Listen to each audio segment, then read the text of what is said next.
Hi everyone, my name is Jasminder Sekhon and my personal pronouns are she and her. I am the Human Trafficking Prevention Facilitator at Victim Services of Durham Region. Our work takes place in Durham Region, which is in the Greater Toronto Area in Canada. I'm actually going to go over what exactly consent is and what the four main elements of consent are. So, consent must be clear, it must be coherent, it must be willing, and it must be ongoing. So, in terms of consent being clear, the ideal scenario is always a yes or a no. However, I also recognize that a lot of young people, these conversations are awkward. So they might not be comfortable having sort of these open, honest conversations about what they're comfortable doing, about what they're not comfortable doing. So it's really important to teach them to be aware of body language and for them to be aware of alternative language that they might actually end up using, such as, kind of don't feel like that right now, or I'm sort of not in the mood. Those are different ways of saying no that are not really as direct as saying, no, I would not like to engage in sexual behaviors right now. So helping our young people identify what appropriate body language is that is, sort of giving consent, helping them understand what language people may be using as different ways of saying yes or saying no those are really important. Another thing is that consent must be coherent. So if somebody is drunk, high, or asleep, they could not possibly give informed consent under any of those circumstances. The other thing about consent is that it is willing, so consent should never be given under pressure. When I talk to young people, I always give them the example of if somebody held a gun to my head and said, Jasminder, have sex with me, yes or no? And I actually said, yeah. Would I be giving my informed consent?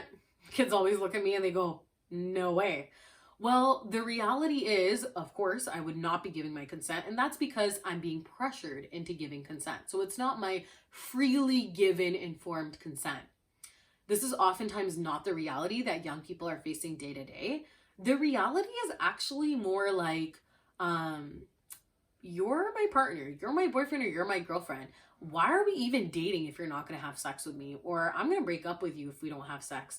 These are actually different ways that somebody might be putting pressure on another person to have sex with them, which may mean that the consent that they're giving is not informed. Anytime that somebody is giving consent that they would not have otherwise given in a different scenario, it's not informed consent. And lastly, consent must be ongoing. In terms of consent being ongoing, what I really mean by this is consent to something one day does not necessarily equal consent to doing the same thing or a similar thing on a different day.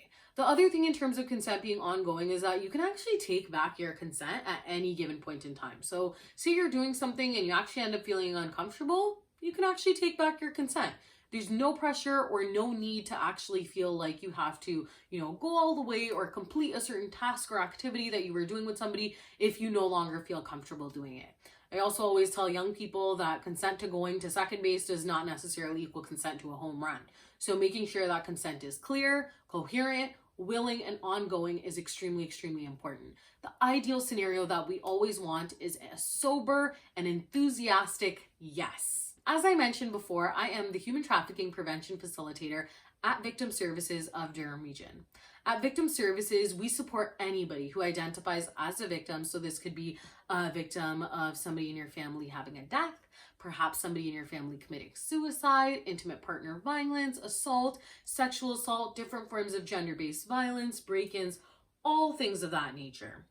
We provide crisis intervention and short-term counseling and case management, as well as connection to sort of longer-term resources, as well as counseling. We also provide consent and human trafficking prevention workshops for young people, and we also provide training for service providers on human trafficking prevention and prevention of different forms of gender-based violence. So if you are interested at all in having Victim Services do a presentation just like this one for your organization, perhaps on different forms of gender-based violence, human trafficking, or training for service providers, you can always get in contact with us, and we are happy to provide that training both online as well as in person.